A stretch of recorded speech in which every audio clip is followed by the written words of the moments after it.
welcome to the Deep Dive. Today, we're going to try and really break down the work of a true visual phenomenon. We are talking about Yoneyama Mai. And if you've been anywhere near the digital art world or, modern anime in the last decade, you have definitely seen her work. Absolutely. You can't miss it. She's a huge force, known for her animation on massive projects. Things like Kill la Kill, Promare, and of course Cyberpunk, Edge Runners. But it's her personal illustrations that we're really going to get into today. They're just so electric. They are. Each one feels like a still frame, right? Yeah. But not just any still. It's like you've paused a film at the single most intense climactic second. And she's very aware of that. Yeah. There's a quote from her where she says, "I keep thinking about how to make something new that feels like it's never been seen before." And that's our mission today. We want to analyze that newness, not just, oh, that looks cool, but systematically. We're going to look at her work through 4 different lenses. Okay, what are they? We'll be talking art history, her design method, her actual painting technique, and finally, the psychology behind it all. We want to figure out the paradox. Which is? How does art that is so meticulously designed, so technically rational, end up feeling so intensely rawly emotional? That's a great question. Okay, where do we start? Let's do the big picture first, art history.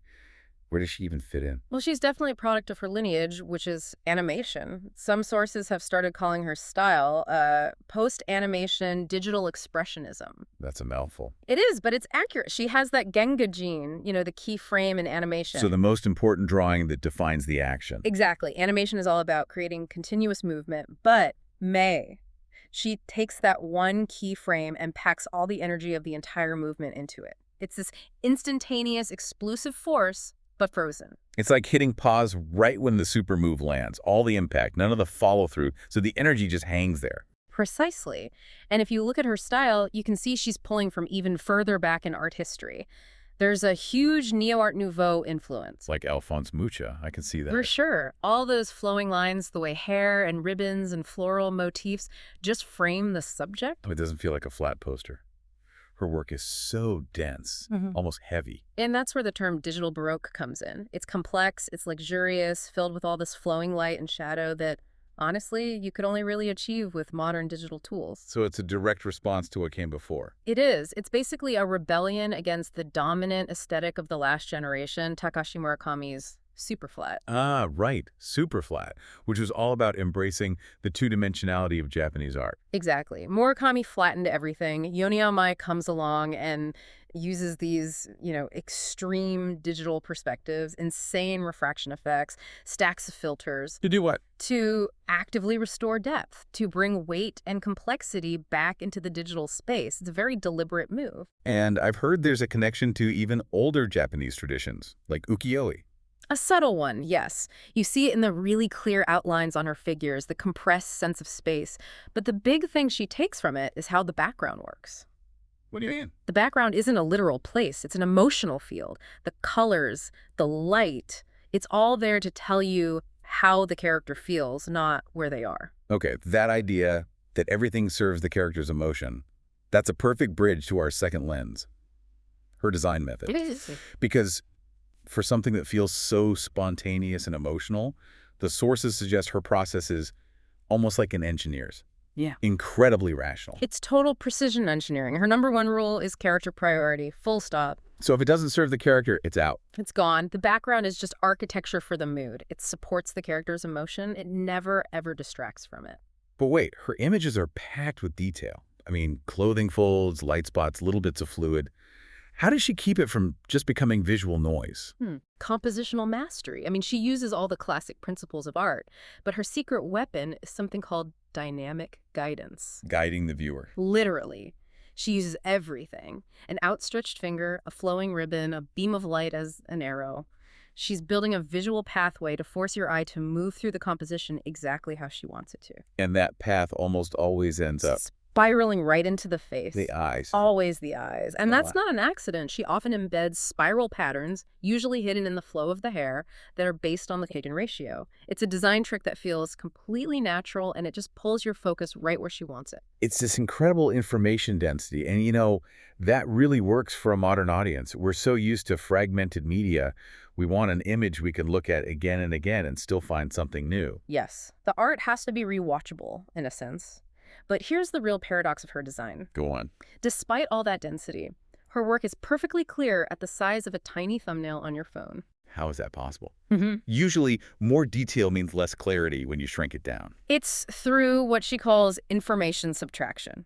She's ruthless. She builds a very clear visual hierarchy, and any detail that's redundant or clutters the main silhouette, it gets cut. So she knows the first time you see her art might be as a tiny square while you're scrolling. And it has to pop. It has Yeah. to be instantly recognizable. So it's this amazing fusion, Hmm. right? The complexity of the Baroque with the brutal efficiency of modern user interface design. Okay, that is fascinating.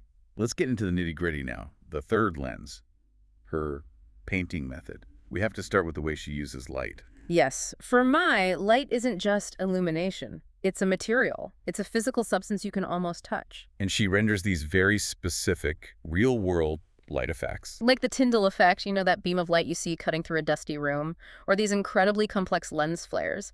But the wildest part is how she achieves this hyper-realism Oh. by adding errors, specifically something called chromatic aberration. Okay, what is that? It's basically an optical flaw.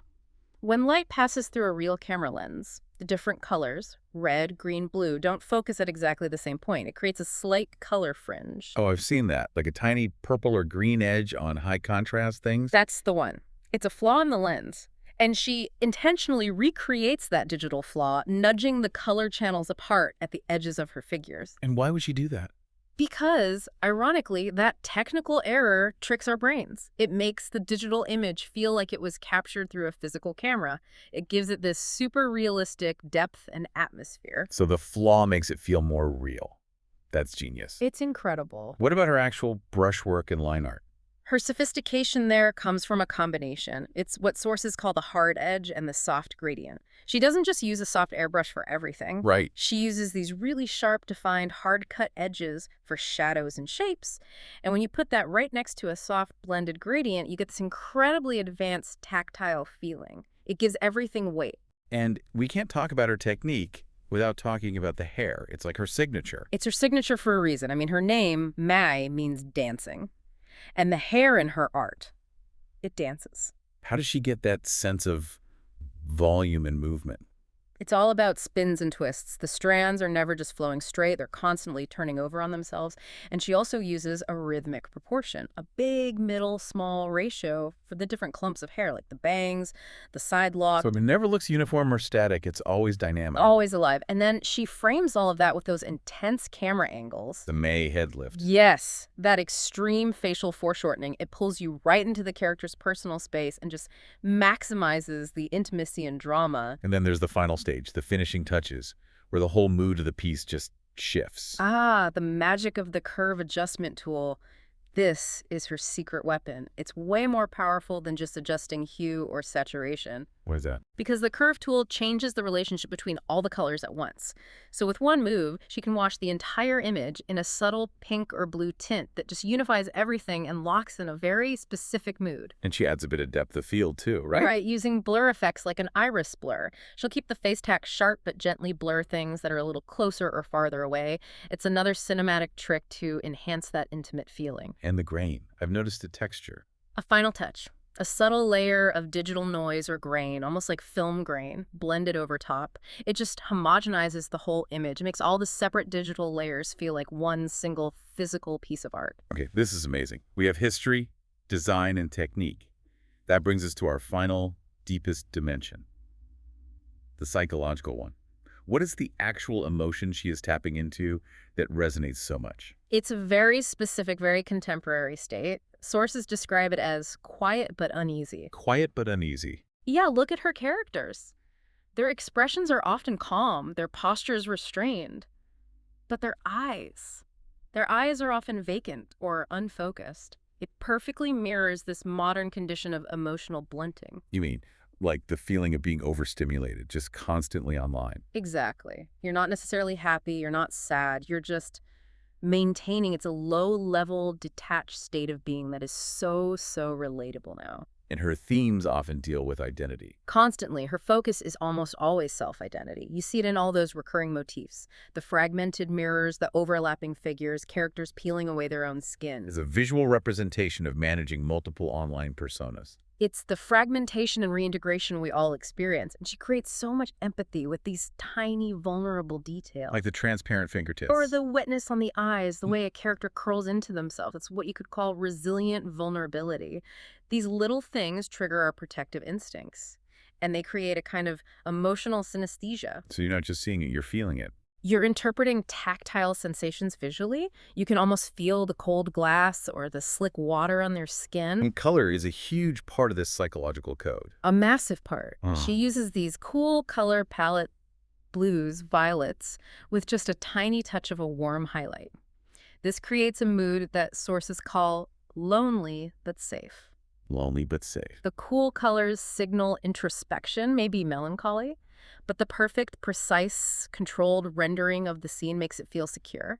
The color is telling you the emotion. It's not trying to be realistic lighting. So if we pull all four of these threads together, the art history, the design logic, the digital technique, and this very modern psychological state, what's the ultimate takeaway? I mean, Yoneyama Mai is a phenomenon because she's managed to stitch all of that together perfectly. The soul of animation, the cold logic of graphic design, bleeding-edge digital tools, and a perfect snapshot of how it feels to be a person right now. She's not just drawing. No, she's using digital tools to simulate a perception that transcends reality. It is the perfect handshake between ice-cold technical precision and raw, vulnerable human emotion. She mastered the algorithm for what makes an image appealing, but she used that algorithm to portray vulnerability. And that's why her success is so tied to screen culture. She understands it instinctively. Her work doesn't try to answer some big, eternal philosophical question. It asks a very modern one. Which is? When our identities, our emotions, our very sense of self are so highly designed and curated for consumption, how can an image still make us feel something real? That's the tension. That's what makes you keep looking. A fantastic thought to end on as you go and explore more of her incredible work.